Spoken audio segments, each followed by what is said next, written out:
We're here to talk today about building data maturity muscles. How do we grow stronger? And more importantly, as you'll hear over and over again from me, how do we know that's happening?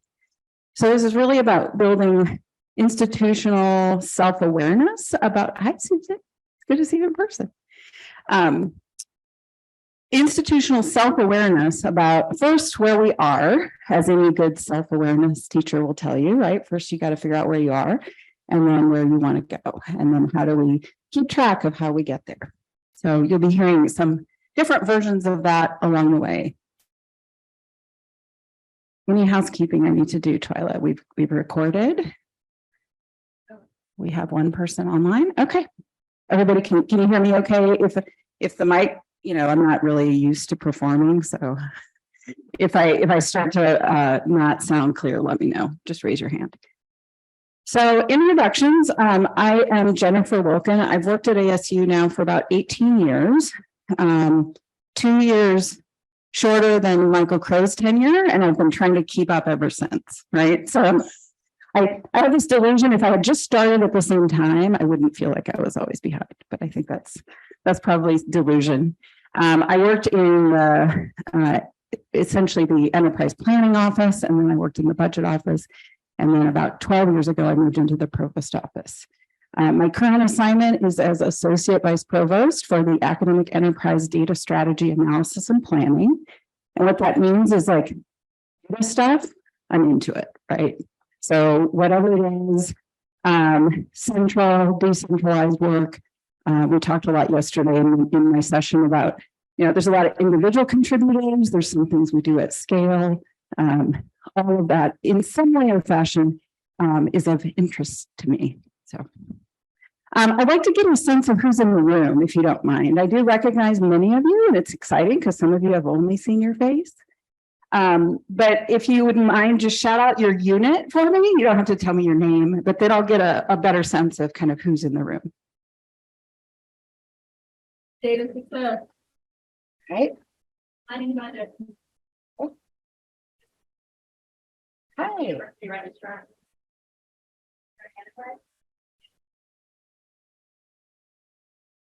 Okay. That's Ed Plus. You said something after Ed Plus that I didn't. Okay. Okay. Oh, exciting.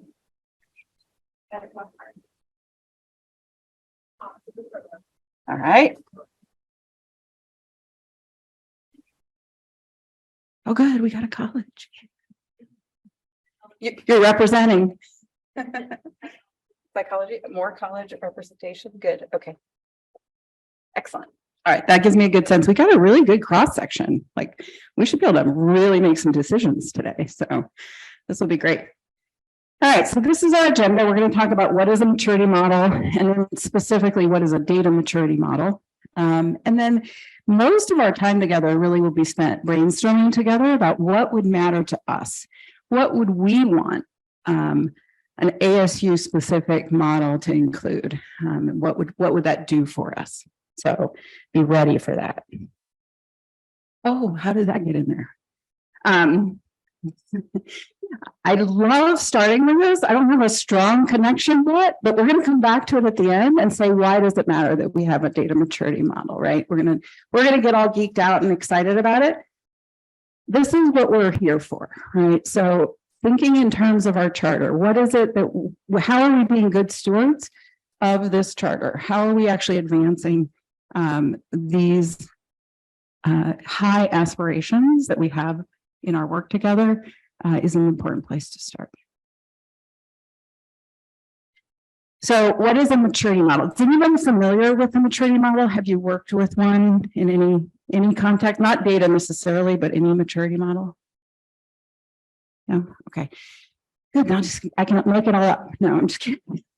I'll tell you one story before we dive into data. So my first exposure to a maturity model was a capability maturity model. It was the only year of my career that I worked in a big industry. So I worked at US West in Denver for 1 year as a systems engineer. And was fabulous. It was the only time at that point in my career that I had worked as a small cog in a big machine. Previous to that, I had been in an entrepreneurial kind of environment and doing all the things, right? So suddenly I'm in this US West context, and they just happen to be embarking on an external assessment of their process capabilities. So I got to learn all the background, and we had consultants come in and talk about what does it mean to measure your capability. So this idea of a maturity model does come out of the business analyst. Anybody a business analyst? There's a few. I thought there might be. This idea that your processes are undergoing continuous improvement, that you're always evaluating where you are. The capability and maturity model is like a high level abstraction over all of those processes. So not a specific one, but how repeatable are our processes? How transparent are our processes? So if you picked up a business analyst from one unit and dropped them into another, like, would they know where to start? Would they have a repeatable process they could follow? And then sort of the epitome of this, and US West was one of those places that thought they should have a scale of a score of 5 out of 5, right? Like and the consultants kept saying, nobody's a 5. Like you should be really happy with a 3 or a 4. Because as you can imagine, every place is going to have some rough edges, right? You're going to have some things that are not as complete as you want. So that was my experience of a capability maturity, or a maturity model, which was about process capability. And then as I've moved into the data space, more and more I've run into, there are a whole bunch of models out there. I started putting some slides together and decided not to, because I don't want to taint your perceptions of which ones are the right ones, because I just don't believe there is a right one. I do think that we can get there together. So what is specific about a data maturity model? Obviously, somebody? What's different about a data maturity model? Yes, data is at the center, right? So what are we doing with data? What are our capabilities with the data? Excuse me. And I'll give you an example of a place where we've used a very small version of a maturity model at ASU, specifically in the student data space. So in fall 2019, and then a couple more times in 2020 and 21, this group that meets at ASU called the Student Success Analytic Collaborative used a maturity model or variation on a maturity model that had been developed by Dr. Patrick Hughes at Texas Tech University. He had developed something called a data integration maturity matrix. So this is one of the examples. And if you're very interested in this whole area, I'm happy to send you his original materials and what we did with the collaborative. But I'm going to use this just to plant some seeds so that you kind of have a sense of what an instrument would look like if we developed one for our use. So this particular exercise, we used 12 different items. It was sort of a survey that we did, and we worked through these together in a group format. So it's not a rigorous survey in the sense that it doesn't have like psychometrics associated with it, but we used, as an example, this statement: data are used to reactively identify students in need of additional supports. So what do we think about that at ASU? And so this is, remember, these are specifically administrators and staff who work in the student success space. And then you can see my two very informal scales that I created, because my purpose here was really to create dialogue, right? To get people talking about what are we doing well, where can we actually improve? And so I had chosen in this context to separate this into what's important to us. In other words, like, do we care that we are doing this or not? And then how well are we doing on a scale of we don't do this to rocking it. So hopefully this gives you a little bit of a sense of, like, I hold these things very loosely. Like, I see these as instruments for us to facilitate conversations about what matters. Any questions about this example? Nobody asked. Where did we What was the answer? So at the time, I think this was the result from May of 2020. This group assessed that that using data reactively was a 4 out of 5, so it was pretty important. And that we were doing kind of average, right? That we were operating at about a level 3 out of 5. So that's my example. Now I'm going to give you a definition of what a data maturity model is that we're going to then work through. So this is my very formal sounding definition. So it's basically 2 things. It's a set of characteristics and it's a scale. And so as you saw from my one example, I gave you one item, right? That would be one characteristic would be for student data, maybe that we're using the data reactively. And then a scale, something that creates some sense of meaning. One thing I'll say about scale, we're going to talk about that next, but capturing it in a way that sort of gives us a sense of where we want to go, right? I think it's not like giving yourself a grade. That's to me a very retrospective kind of scaling. It's more about sort of setting yourself on a trajectory. And, you know, if we're at a 3, what do we need to do to get to a 4? If we're at a 4, what do we need to do to get to a 5? A few things that a maturity model is not, and I think this is important in the context of our data conference. We've got a lot of conversations about governance, right? This is not governance. A maturity model is not about the policies, the rules, right? It is a reflective tool, as I'm framing it today. They're not solutions, right? They don't tell us exactly what we need to do. And they're not judgments. And yes, I spell it with an E. This is just a bad habit that I have. I am not from Great Britain, but anyway. So what scale might you want us to apply to data maturity? Well, what scale? Let's do 1 to 5s because that's what I'm going to play with on the next slide. But what would you consider to be what are some words you would associate with a level 1 in data maturity? Low priority. Okay. I'm going to repeat so that we have it on the recording.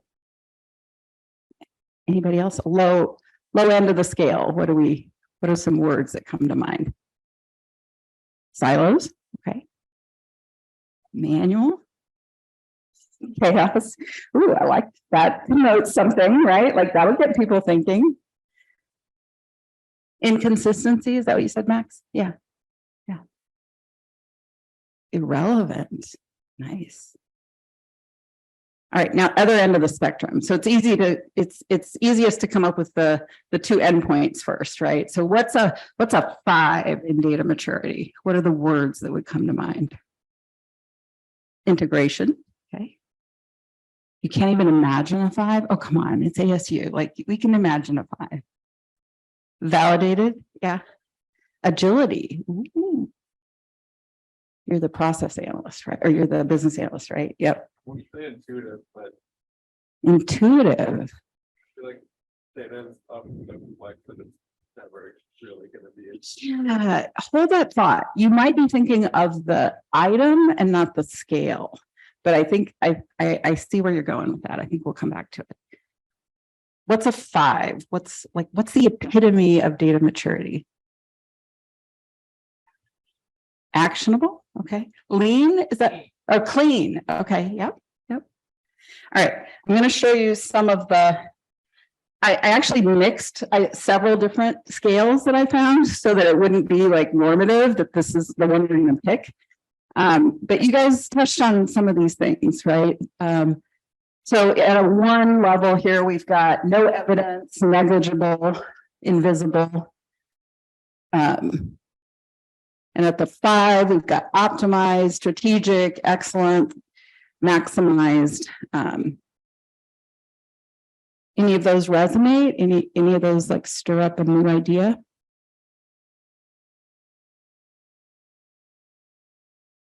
The middle ones are harder, frankly. Sorry about that.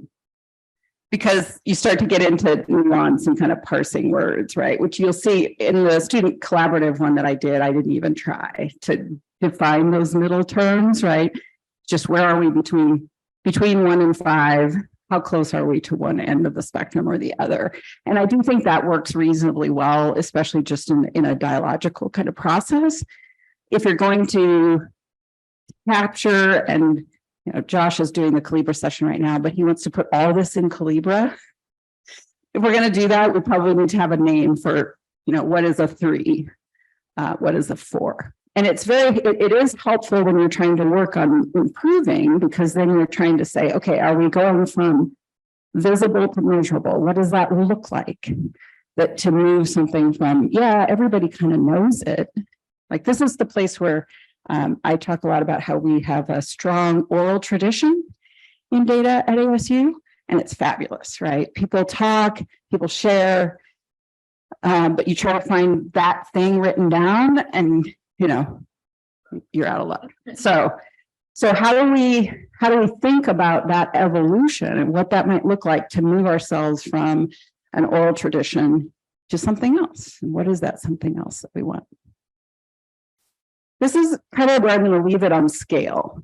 Any final thoughts, and then we'll get into the nitty-gritty of what we want to actually measure.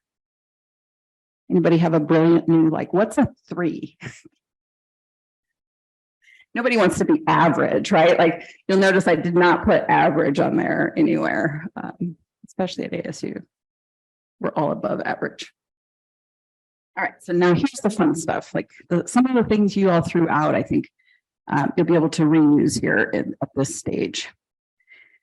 So what characteristics would shape an ASU data maturity model? And this is where I'm going to allow for ASU to be fully ASU, right? We're not going to adopt someone else's model. We're going to say, what do we want out of our data ecosystem? What characteristics? Oops. I didn't want to show you that yet. What characteristics would you want us to value enough to measure? What'd you say earlier? Intuitive. So what would be a statement you would make about that? So in the form of this, data at ASU are so intuitive that what? Unpack it for me. Okay, so that you can maybe draw conclusions, or that the takeaways are obvious, something like that. Okay, we're not going to finalize anything. Don't get. I see Dixon trying to wordsmith. What's some other statement you would make? If data were your were a young puppy in your care, and you're trying to create a training program, what would be your wish for that puppy 2 years from now? Data at ASU, what? Yeah, so data are consistent. Yeah, I'm trying to get the pen out of its sheath there. Consistent. Yeah, I think there is a common theme in data maturity assessments and other kinds of metrics around repeatability, right? So, which is something that I think in our higher ed context makes a lot of sense too. We work with a lot of researchers, so that idea that the data are consistent, so that we can repeat the same measure is a good one. What else? Adaptability. Say more about that. What does adaptability of our data do for us? Nice. Okay. So we're evolving the data to meet evolving needs, right? So as the organization changes, as the context changes. Yeah. Okay. Thank you, Twyla. Scalability. Yeah. Scalability so that we can, I don't want to put words in your mouth. Did you say expand and contract? Yeah. Okay. so the data sets can grow or be filtered according to the need at the time or the context. Yeah. I'm sorry, the middle table, you said something and I didn't catch it. So you can adjust the grain or the granularity of the data set. Yeah, that's a good one. Using the right tool. Okay. Probably part of the trivia model is in the conversation yesterday, someone was asking me like, how big does a Word doc have to get before you start worrying about it being corrupted? And I found out after talking with them that they were effectively doing data entry in the Word document. So they had 500 pages. Yeah. Across 10 Word documents that were equally big. Yeah. Of them doing data entry for citations research. Okay. And he was trying to understand how he could put that into the database. Okay. So the example that Dixon was giving was about using a tool for a purpose it wasn't really intended for. So the data maturity concept that you're articulating, or the value statement, would be that we maybe are adept at identifying the right tools, right? Something like that, something along those lines. What else? My next slide does have a list, so, but I'm trying to not like lead you guys. So what else would be a data value statement? Go ahead, next. Yeah, so connectivity or interconnectivity. Yep. So that we're not, so interconnectivity as the value statement, so that we are not spending time trying to match data sets that should be easy to match, right? Okay, good. What else? Accessible. Say more about what that means to you. You're in one of the colleges, right? Okay. I'm like, because I'm not surprised by that connection. Yeah, so accessibility as defined by knowing what's out there and being able to use it. I like that definition of access. Got a lot to unpack, but I think that's a useful one to start with. Anybody else? Just because you're sitting in the back doesn't mean you can't chime in. Right. So the actualization, right? I'm going to restate a little bit. Caroline said that the data are actually being used. Yeah, that's a really good point, because no matter how beautifully structured and integrated and architected and documented, if nobody's using that data, it's not serving our greater purpose. I have nothing is going to be a no today. So security is what Twyla's bringing up. So is the data secure? I think that's an excellent point. Our enterprise technology compliance and security team will be very excited that you brought that up. Yes, I will. I'll give you full credit. Yeah, go ahead.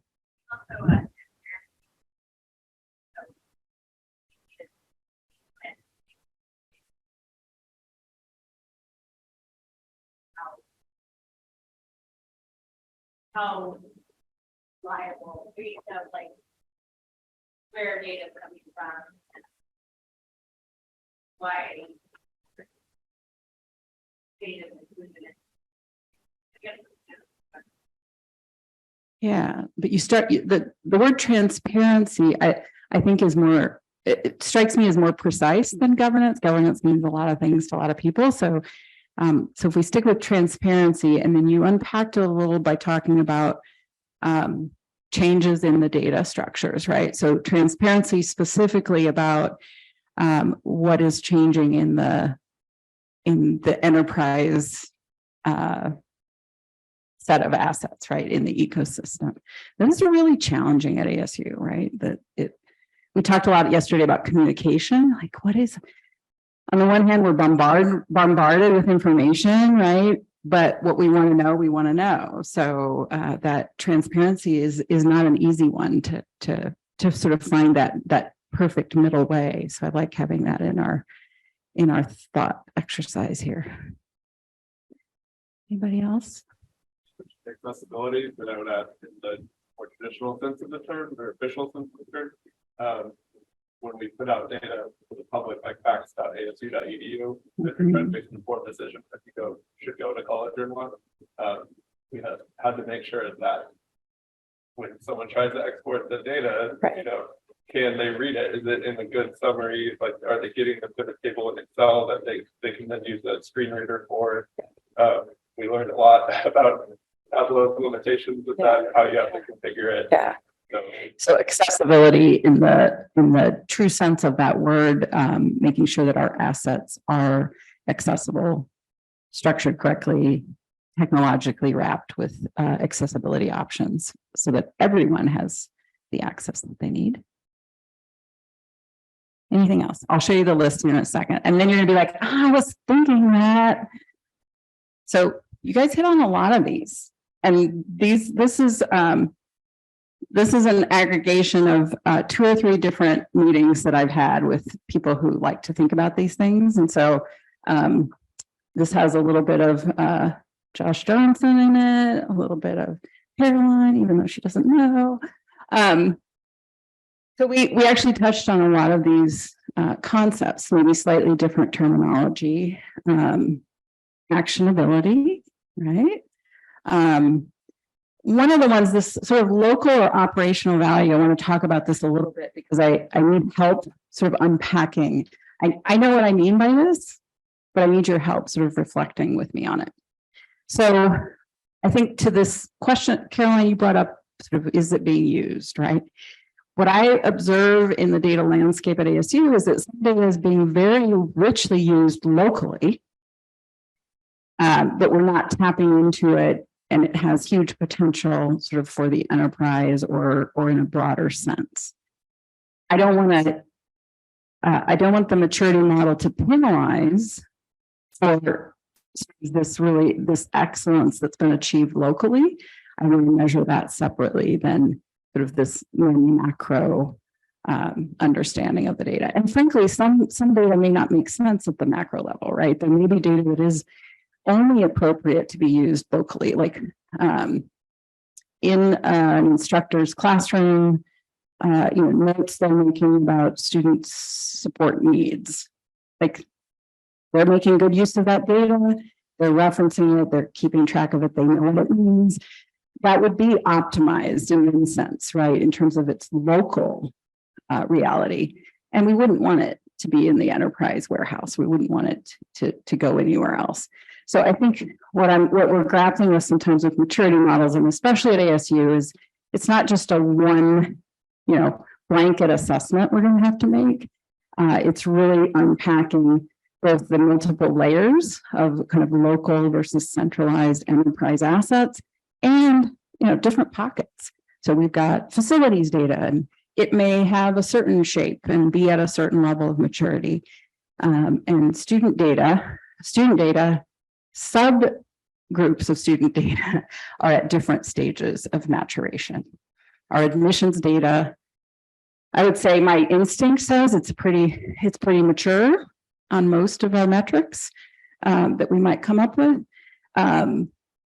Canvas data, maybe not as much, right? It's a newer data source. It's a space we haven't worked in as much. And so we wouldn't necessarily expect it to come out of the gate with all 5s, with whatever measures we establish. Any other thoughts? Anything on the list that you're like, I don't even know why you would care about that, or that I should take off? Like, we need a shorter list, frankly. Anything you would deprioritize? It's okay, I won't tell Josh if it was his favorite one. Priority alignment and institutional value.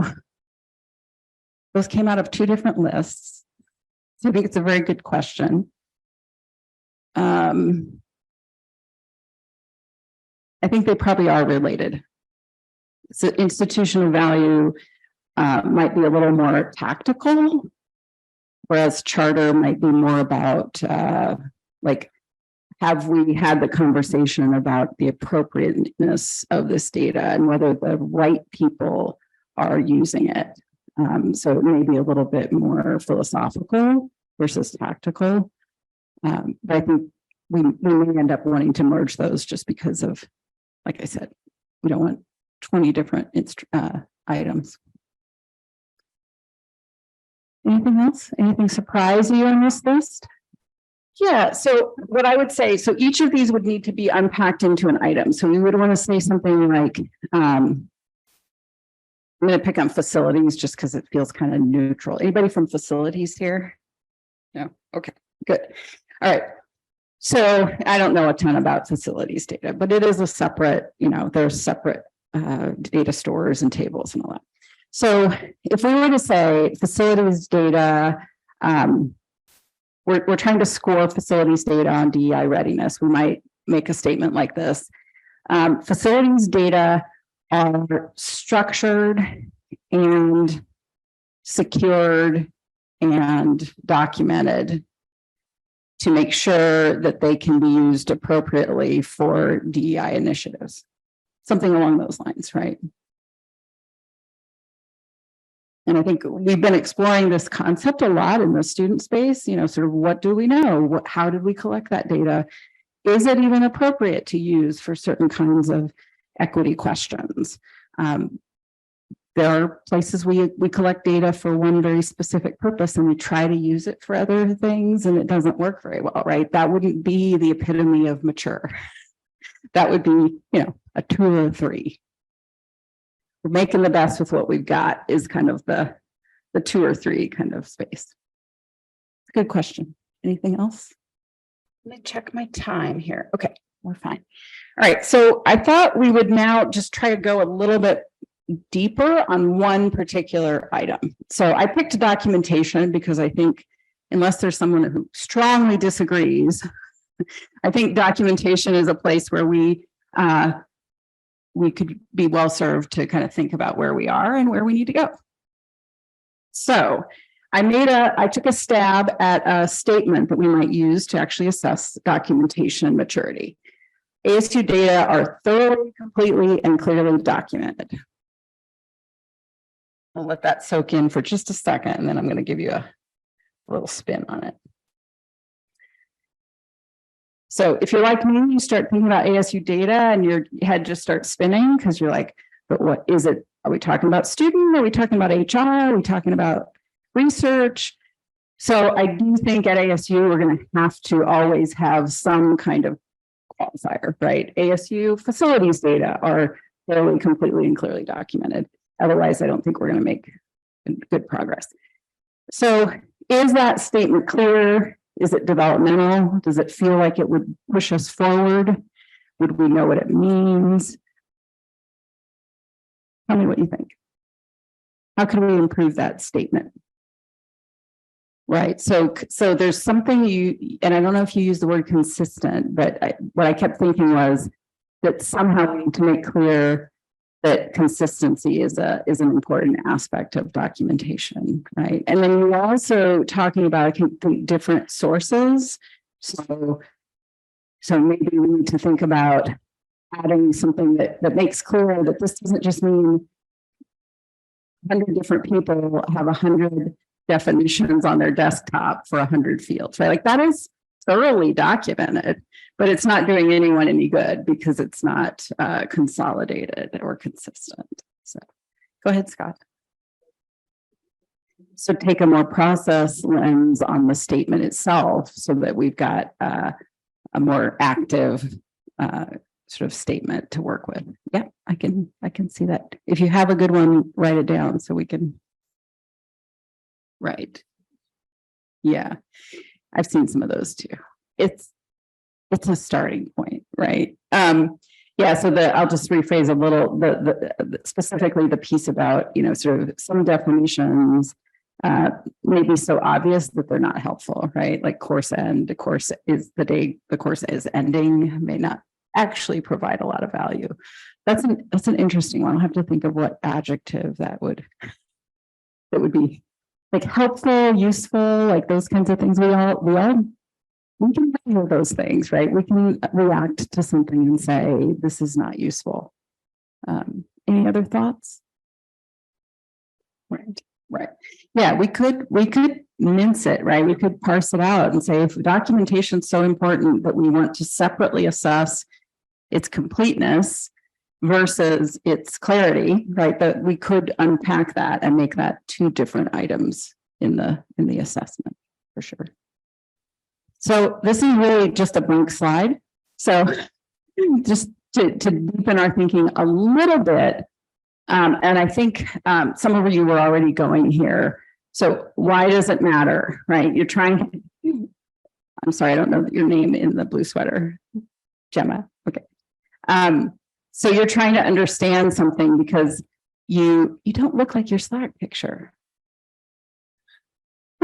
That's not a critique. It's just a reality that I'm like, I know people from like these Slack pictures and Zoom. You're back on. Testing. Okay. So Gemma, you're trying to understand that data. You're looking at definitions, presumably for some purpose, right? So that you can do something with that data. So can you help me with like, why does it matter that the documentation is? So the purpose of the audience for documentation is a naive audience, right? Is someone who's coming in and needs that information to do their job. More accessible, yes, indeed. What does mature documentation look like? Right. So replicability, maturity looks like people can come in and pick up where someone else left off and move things forward. That's a good mental image. I think that's powerful in thinking about whether we're there or whether we still have work to do, right? And we could test that because we could say, hey, you who've never worked with this data set, like, where would you begin? Like, how would you integrate this table with that table? Here's the documentation. Does it get you there or not, right? These are things that are provable.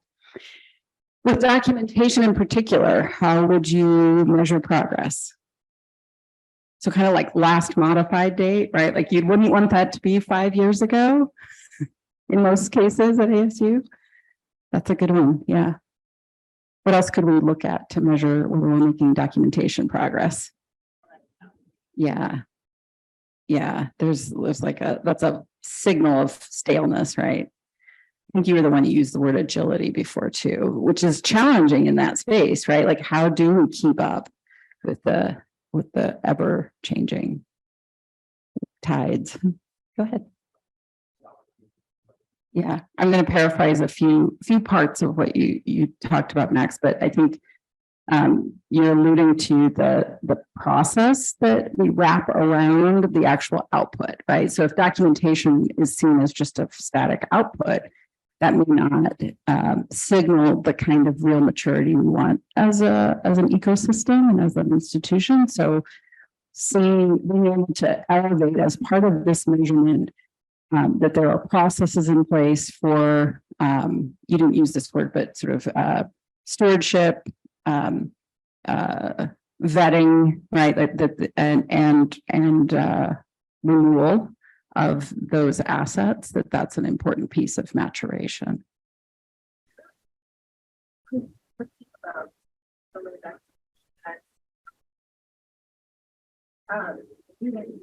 Specifically here at ASU is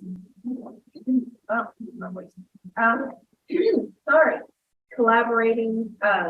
You touched on was collaboration, because what I find is sometimes it's not objective and it's based on somebody's like opinion. So they may create documentation that's because I like doing it this way, but really there are different ways you can do some of the Okay. like certain resources. So getting it to have as many voices in there, or at least making sure it's objective, right? And not just based from person to person. Right.